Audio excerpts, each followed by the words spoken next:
Welcome back, WNST, Towson, Baltimore, and WNST.net. You think you've been busy this week, huh?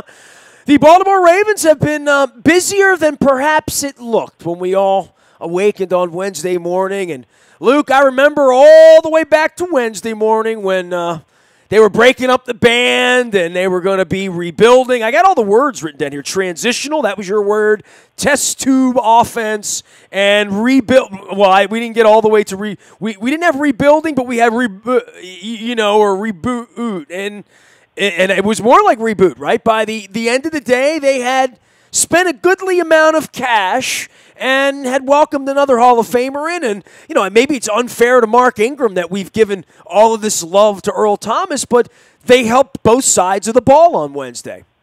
They really did. And that's not to say that there isn't more work to do, but this really does fit into the category of reloading rather than some of the other terms that you use to imply that you're not putting your best foot forward for this season. It's one thing to talk about 2020 and beyond, and I think you could still make a very strong argument just because of Lamar Jackson alone that 2020 and beyond probably going to be their better window or the better portion of this window. But when you add a future Hall of Fame safety, at least in my mind, and you add a running back who has been to the Pro Bowl a couple times and would still be in New Orleans had Alvin Kamara not come around, I think that's something to be excited about. That's something to be pleased with. Still work to do. We get that. You can't lose as many players as the Ravens watched depart over the last week and just brush that off as nothing. But you've upgraded the safety position. You've added to what was already a productive backfield. And I think Mark Ingram, while I wasn't crazy about the idea of him, if the Ravens were indeed kind of doing this transition thing, but if you're, quote, all in for 2019, Mark Ingram, despite being age 29, makes a lot of sense, and I think he's someone that you just look at the numbers, you look at what he's done in his career. He had some injuries early in his career. He did have a suspension last year, but you just look at some of the numbers. He's been to 2 Pro Bowls. He is a little bit, he's a receiver, gets better or deserves more credit for his work as a receiver than he's gotten, and he's an upgrade. Now, is he an unbelievable upgrade for this backfield? Well, Gus Edwards and Kenneth Dixon both ran for over 5 yards per carry last year. I mean, can we be honest about the running game over the last 3 to 5 years? Not Justin Forsett withstanding and, going back to 2 coordinators and 3 line coaches, I think, if I'm doing the math on this, 3 coordinators, 2 line coaches back to a different kind of offense and what they were doing. They've had a lot of running backs here, man. A lot of Buck Allens, a lot of chances taken on, Cedric Piermans, and, all sorts of guys that have come along over the last decade, not named Ray Rice, right? Spending money on a running back isn't like something a lot of teams were doing, but if this team wants to run the ball 30, 35 times a game and only pass it 15 or 20 times a game, which is, I think, sort of what we saw last year is what they're going to want to will themselves to do, right? Like, that is the perfect formula. It's 2nd and 3. It's hold the ball. There's never going to be much flash about Lamar Jackson in a passing way. That's not what they're aiming to ever do, is have him ever throw the ball 42 times and only run it 22 times. Unless you're losing or unless you're fumbling or unless you're stumbling or bumbling or not playing well. But it feels to me like they've gone all in on what was successful last year and are saying the running side of this, we're going to spend more money on that, where I think a lot of us thought, well, you're going to go running back on the cheap to some degree because of the system would say you could fit different backs into this system, that you wouldn't have to have an expensive back or several expensive backs. Yeah, and I think that's why there was so much debate as far as whether the Ravens should be a player for Le'Veon Bell. On one hand, to the last point you just made, you had a rookie free agent and a guy who had been suspended twice and hurt the first half of the season, and you're wondering if he was ever going to contribute. And they look like absolute rock stars running the football in this system. Now, Lamar Jackson's the major reason why, because of what he brings, or even just the idea of what he brings, how that impacts a defense. So you can make the argument to say, you just had a rookie free agent and a guy who hadn't been able to stay on the field the last 2 years completely gash teams. And, oh, yeah, when your quarterback takes off, he gashes teams. So why would you invest a lot there? And that's why where you look at what they paid for Mark Ingram, 3 years, $15 million, it's not a colossal investment there. And I think depending on how much you like the player, it's fine. I don't love this signing nearly as much as I like the Earl Thomas signing, but I'm not anti-Mark Ingram because he's considered to be a high-quality leader, a veteran. I know just looking at some of the tweets from some of the Saints players that circulate on Twitter and social media, you can see how highly he's thought of and some of the other things that he brings, pass protection, and I think that's something to keep in mind. Even when the Ravens do throw, they need a back who could be good in pass protection. So you check that box. And as I mentioned before, even though Kamara down in New Orleans became the receiving back, you go back and look at what he did a few years back. He caught 58 passes in 2017, caught 46 in 2016, caught 50 in 2015. So this isn't Ray Rice. This isn't like a guy who's going to catch 75 or 80 passes, but he can catch some passes out of the backfield and give the Ravens a little more of that element as well. Well, you also bring a grown-up in. You bring a professional into this situation, right? So I think he's definitely an upgrade. I want to be clear about that. Do I think he's a major upgrade to what they already had? Well, I don't think Mark Ingram's going to rush for 6.5 yards per carry compared to the other two guys rushing for over 5, but brings experience, more depth. He does have explosiveness. Is he the home run hitter that's going to take a screen pass 75 yards? Probably not. I just need him to get to the sticks, dude, and get us 3 more downs and keep the clock going. I mean, that's what this offense wants to do anyway, right? Well, they could still stand. They're going to need to have some more explosiveness because to the point that you made about the passing game, inevitably they're going to have some times where they fall behind. That's just the nature of the beast. But if you talk explosiveness, you're talking about Smokey Brown. They just let him go out the door at the tune of $27 million. I mean, I'll hear that, but that's about having a receiver that goes down the field.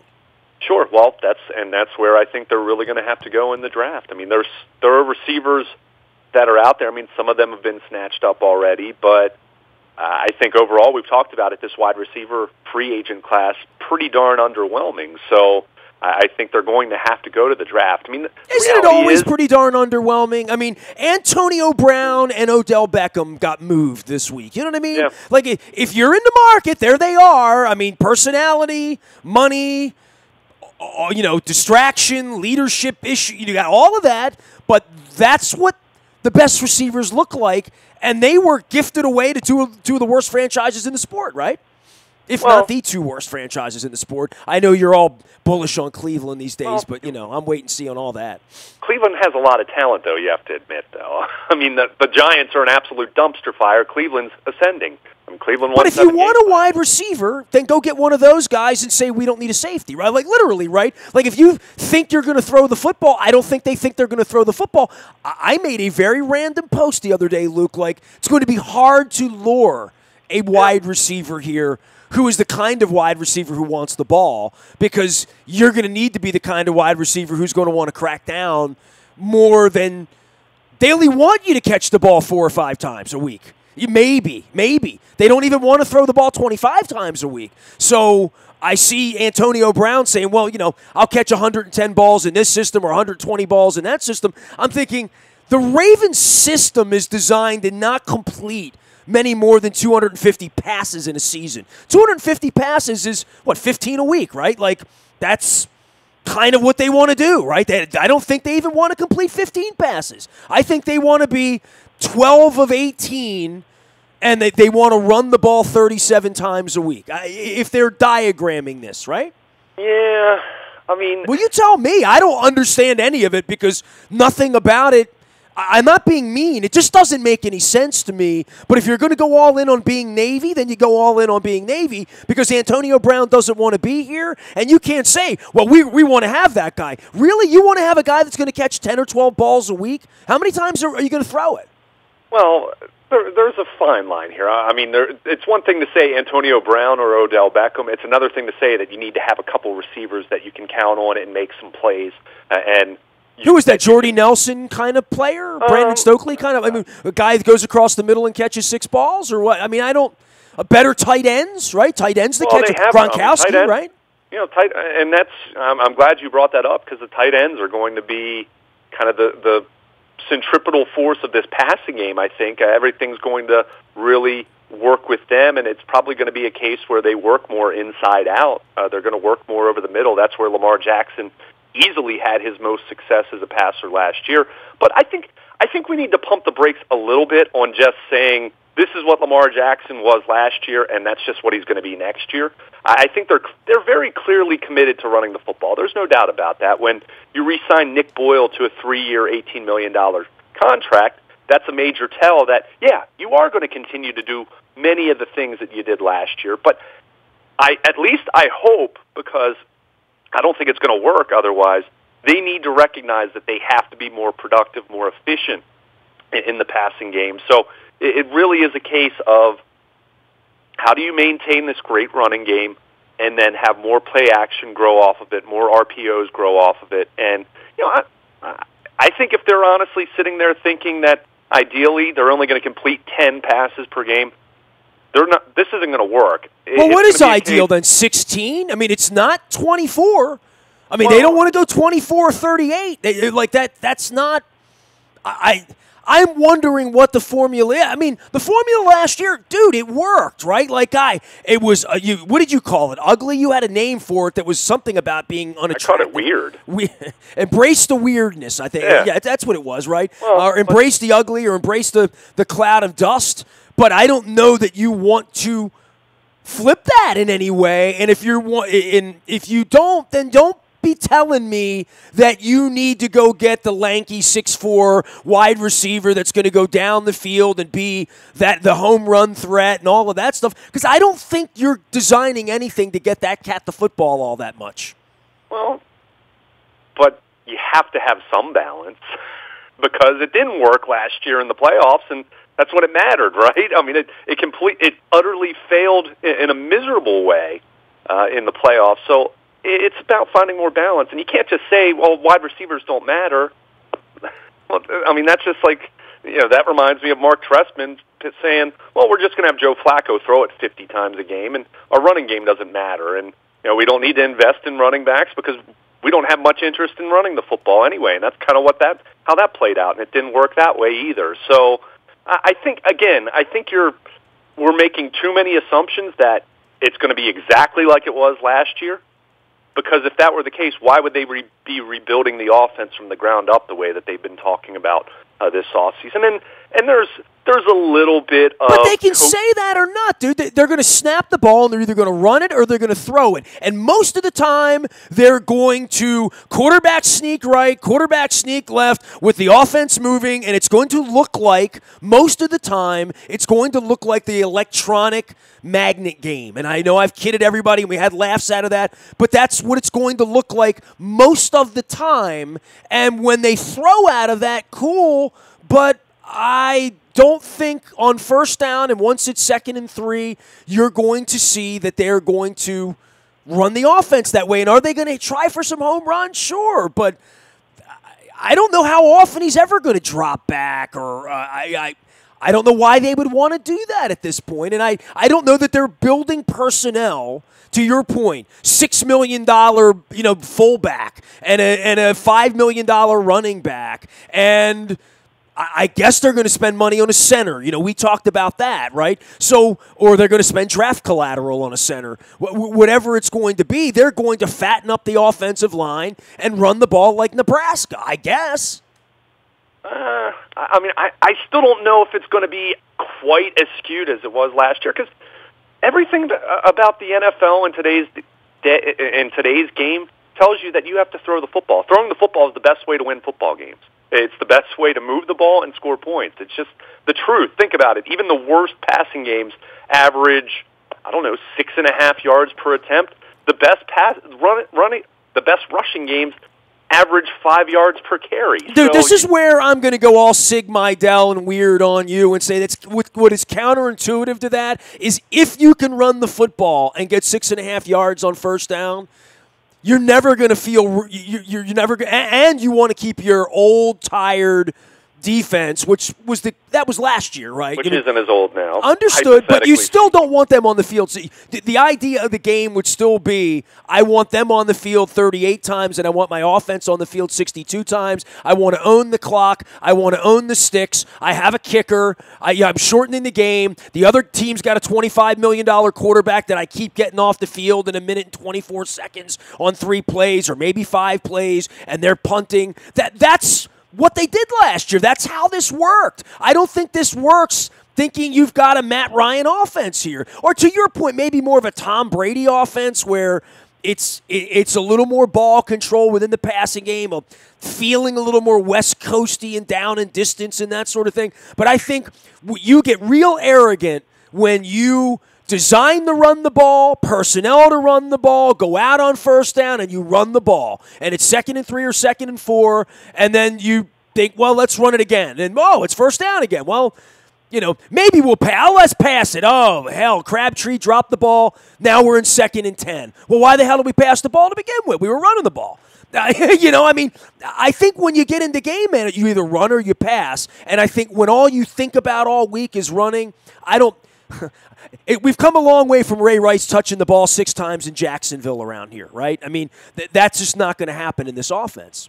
Yeah, but again, I think you need to go back and look at Joe Flacco's numbers in 2008 and then look at what he did in 2009. And look, I'm very skeptical Lamar Jackson will ever be, an above-average passer, let's say, in the NFL, but I'm not going to sit here and say he can't make improvements, and what they did for 7 games last year is just going to be what their offense is for the next however many years he's their quarterback. I think improvement is when Crabtree catches the ball on that play, right? Or when they have a really reliable tight end. Or to your point, a wide receiver like a Steve Smith kind of guy that just gets open, gets to the sticks, where Steve was in his career here. He was much more than that, earlier in his career. And if they have that kind of guy, great. But I don't think they're going to be looking to do that other than to be sneaky. And they were sneaky a couple times during the season when Lamar hit guys. And also when Lamar overthrew guys or when guys dropped the ball. And all of those things happened. And I guess you work against that happening and say, how good would it have been had Crabtree caught the ball? How much better would it have been if Lamar had seen this instead of that? And I think a lot of that, to your point, the improvement will be identification for him, not necessarily accuracy. Because I'm not convinced that's ever going to get awesome, but I think identifying the right things is something that was a gift for Peyton Manning that maybe wasn't Joe Flacco's greatest strength, right? Yeah, I was actually just going to say, I think Joe Flacco, I don't think ever read the field particularly well. He certainly improved in that way and had to improve in that way because he wouldn't have played at the level that he did from about 2009 through 2014. But I'll say this. I mean, my biggest concern with Lamar Jackson, beyond the injury factor when he's running the football as much as it is, I think he actually, if you go back and watch all 22 film and look at him in the passing game, I actually think he reads the field and sees the field pretty well. And that's one thing that Greg Roman really talked about in his press conference. They wouldn't have drafted him if they didn't feel good about that, right? Well, but my point is, my big concern is getting the accuracy better. Now, is he ever going to be a Drew Brees accuracy kind of guy or a Tom Brady accuracy kind of guy? No.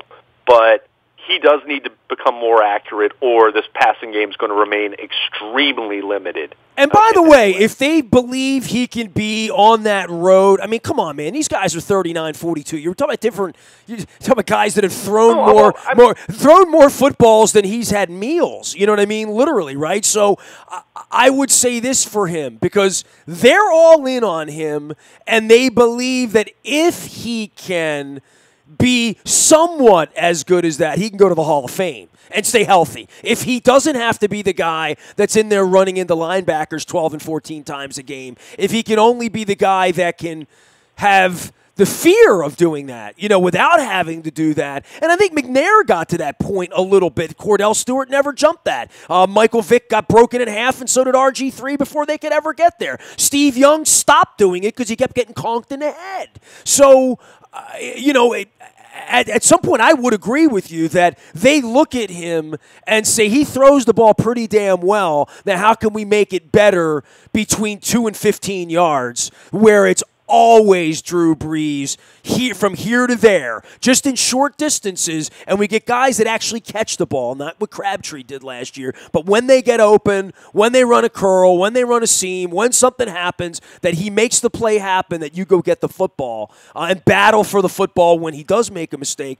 Having all of those attributes, look, I'm not betting against this. I'm betting against him getting ripped in half. I'm not down on him as a quarterback or down on his intellect, or certainly not down on his athleticism or potentiality, as Deepak Chopra would say. I don't like him running into linebackers. I don't like that. And you don't like that, and no one likes that. And they've got to stop that, but I don't know how they stop that when that's what his instinct is, Well, and that's part of why you drafted him, though. I mean, there you go. But we get and Harbaugh sat in front of us and told us that 100 times last year. Sure, you want him to run the football. Now, I don't want to see him run the football 20 times a game. I think you're asking for this to have a really sad ending if you're going to continue to think he's going to run 15 or 20 times a game. But you didn't draft him with the idea that he's not going to run 8 to 10 times per game if he develops in an ideal way as a passer. But that's part of who he is. That's part of the allure. I mean, I've said over and over, and look, he's never going to become a 70% completion passer, but if he can improve from 58.2 to, say, 60, 61. See, you say he'll never become 70. I think he'll become 70 when he has tight ends and running backs that are just as dangerous on quick passes as they are with this, I'm going to sneak you the ball and maybe I'll keep it, maybe I won't, and maybe we'll fumble it. You know what I mean? Like, I think sure-handed guys in short space, the kind of guys they want to draft, I think because of the kind of passes they want him to throw, much safer passes for the most part, I think the percent, I'm bullish the other way, that if he does pass more, I'm going to like that more than him keeping it more. And maybe the example would be McNair. Where McNair early on, well, they weren't a very good team, which is how they got him, but then Eddie George came along, and, I mean, McNair at any point, if you went to sleep and you brought 4 rushers on him, he could take off and run for 28 yards and evade 3 linebackers and get out of bounds. And certainly Lamar Jackson can do that, but McNair became filthy when Frank Wycheck, you know what I mean, became the guy he could just dump the ball off to at any point and had receivers that were really good. I mean, that's when he went to the Super Bowl, was when he could still run like a gazelle, but didn't need to anymore. And they need to get to some semblance of that, because Lamar will always be able to run as long as they don't break him in half. You just don't want him to have to do that. Sure, but, I mean, he's never going to be a 70% completion passer. I mean, Joe Flacco, I think his career high was 64.9. And Joe, in his career has been right around 62%. But Joe chucked the ball down the field a bunch. Well, and Joe never had good receivers, but Lamar's going to have to throw the ball down the field some. You can't just dink and dunk. The Ravens tried to do that the last several years with Joe Flacco. They dinked and dunked as much as anyone in the league. It doesn't work. It doesn't work if you chew 8 minutes off the clock and you kick a field goal and miss it, right? You know what I mean? But we're kind of talking in circles here. Well, no, right. I mean, but that's what we do in the offseason. What the hell else are we going to do? But the reality is Lamar Jackson's not going to be a 70% passer. But if he can become a 62% passer compared to 58%, and he can push the ball down the field a little more here and there. And yes, you do need good weapons for him. I've said that about any quarterback. Very few quarterbacks in this league can be successful with mediocre weapons, and it's why the Ravens' idea of roster building was pretty insane the last 5 or 6 years of wasting having this high-priced quarterback and then asking him to do more with just about less than any other high-priced quarterback in the NFL. But you still need to have wide receivers, and this idea that they're and I don't think they're going to do this, but this idea that they're going to go into a season with Willie Snead and Chris Moore as their wide receivers, I mean, come on, that's not going to work. Even, you look at Greg Roman's offenses in Buffalo and San Francisco, and everyone talks about the fact that they were top 5 running the ball, and they were bottom 5 in passing the ball, but that was just looking at it in terms of yards per game. If you looked at efficiency, yards per attempt, go look at what San Francisco was throwing the football, yards per attempt. It was pretty efficient. Buffalo, the 1 year he was there for a full season, yards per attempt was much more formidable than just looking at what the raw numbers were. So that's the key. I don't think they're going to, I agree with you in the sense that they're not going to ideally have Lamar Jackson throw the ball 35 times per game, but it's throwing 20 to maybe 25 times per game, but it's really efficient, and it works really well when you do it. That's what they want to be able to do.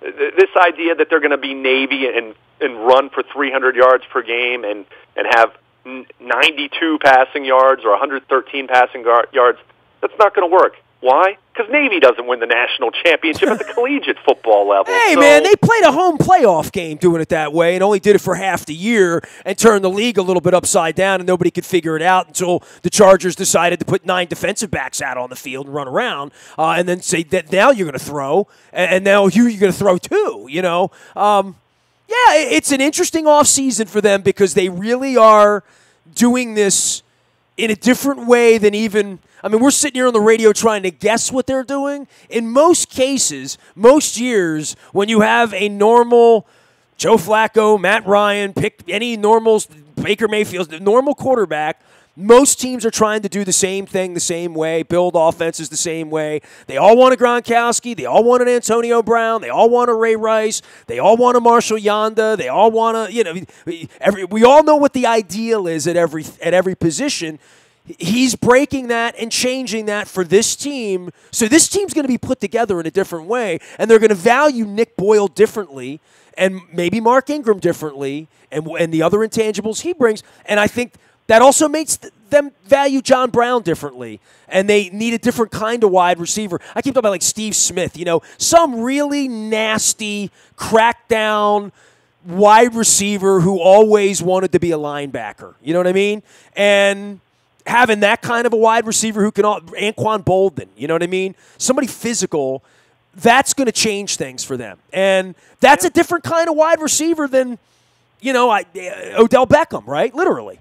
Sure. And it probably costs less, too, by the way. Well, but it still needs to be someone that can catch the football and make plays. I've heard Eric DeCosta and I think it was Greg Roman at one point mentioned that they want wide receivers that can block. That's well and good. How about get some wide receivers who actually possess the traits that they need to possess to be a wide receiver, in addition to being able to block?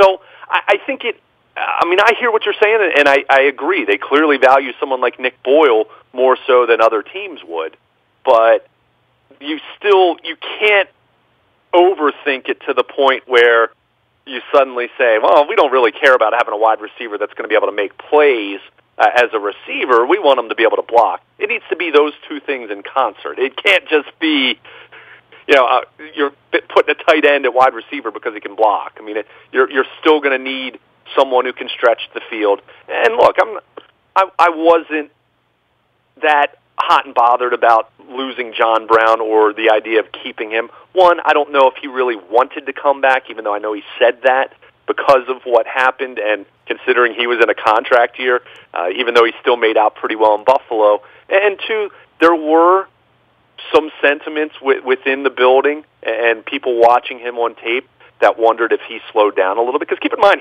he had been a little less consistent, even Flacco's last couple starts. He had the good game against the Saints, but he had a couple other games towards the end of Flacco's run as the starter where... Yeah, I looked at his numbers, right? 42, 7, 15. I mean, I thought it was less than that because of the offense. You know, I mean, they just didn't throw the ball much. I mean, after... Yeah, I mean, he did nothing from the time that Lamar Jackson took over. And you could even see...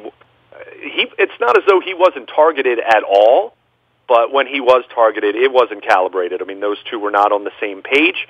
Not saying in any way that it was a personal thing, just Lamar didn't get it to him in good spots for him to make plays, and the times that Lamar did get him the ball to him in instances where it was in a spot he could make a catch, he didn't make the catch. So it just didn't work in that regard. But long story short, I think their success with wide receivers is going to hinge on finally figuring out how to draft a wide receiver and develop a wide receiver. And they need to get that right because you can't just count on running the football and throwing to tight ends. You have got to find at least one more wide receiver, and if Willie Snead's the other guy, great. You know, Willie Snead was very solid last year, and he's the one wide receiver that Jackson seemed to have a rapport with down the stretch. You know, he had some moderate success. Wasn't overwhelming, but moderate.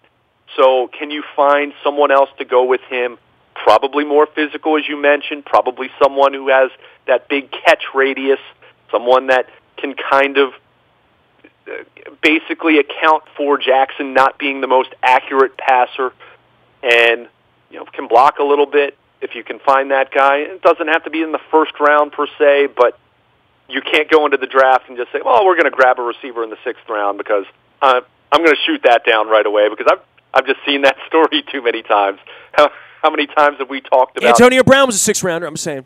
Yeah, well, yeah, for an organization that drafts and develops wide receivers incredibly well, this organization has never done that. All right, we'll argue more about this. I mean, first off, they brought a Hall of Famer in this week. They brought a running back in that fits their system. You know, it hasn't been all bad. They didn't overspend on Mosley. They didn't, Suggs didn't want to be here, kind of, sort of, I guess, or, whatever happened there, and that's all well and good. And, they've upgraded from Eric Weddle, so we can move on from all that. And Joe Flacco's ancient history, even though he got snowed in and couldn't make it to Denver. He is Luke Jones. He's Baltimore Luke on Twitter and Luke at WNST.net. All of our WNST programming brought to you by our friends at the Curio Wellness Center in Timonium, the holistic spa with the top-of-the-line products. And yes, they have medical cannabis, but they have so much more. Professional-grade vitamins, herbal supplements, other premium supplement lines and brands. Anything to help you with goals and health and making your life better. That's what Brian and the folks do at Curio Wellness. Learn more about the Curio Way at CurioWellness.com or stop by and see them. They're friendly folks. You're welcome to come in. You don't need to have a card to stop in. It's a different kind of place. That's why we're telling you about it. They do education and 101 there as well. Just south of Timonium Road on York Road, Curio Wellness.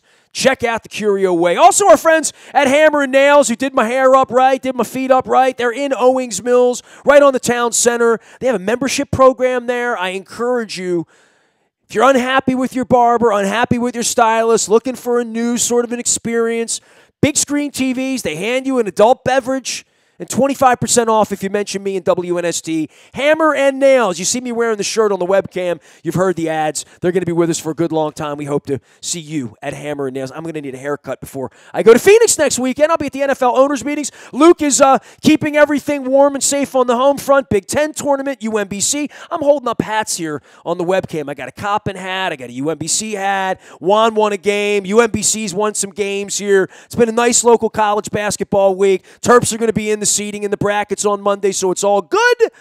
We'll get some basketball in here, some baseball, a lot of baseball. Had great conversations this week. They're all up in the buyatoyota.com audio vault now, as well as listening live, all brought to you by buyatoyota.com, our partners. I'm Nestor. We are WNST.net, AM 1570 and WNST Towson, Baltimore, and we never stop talking Baltimore sports.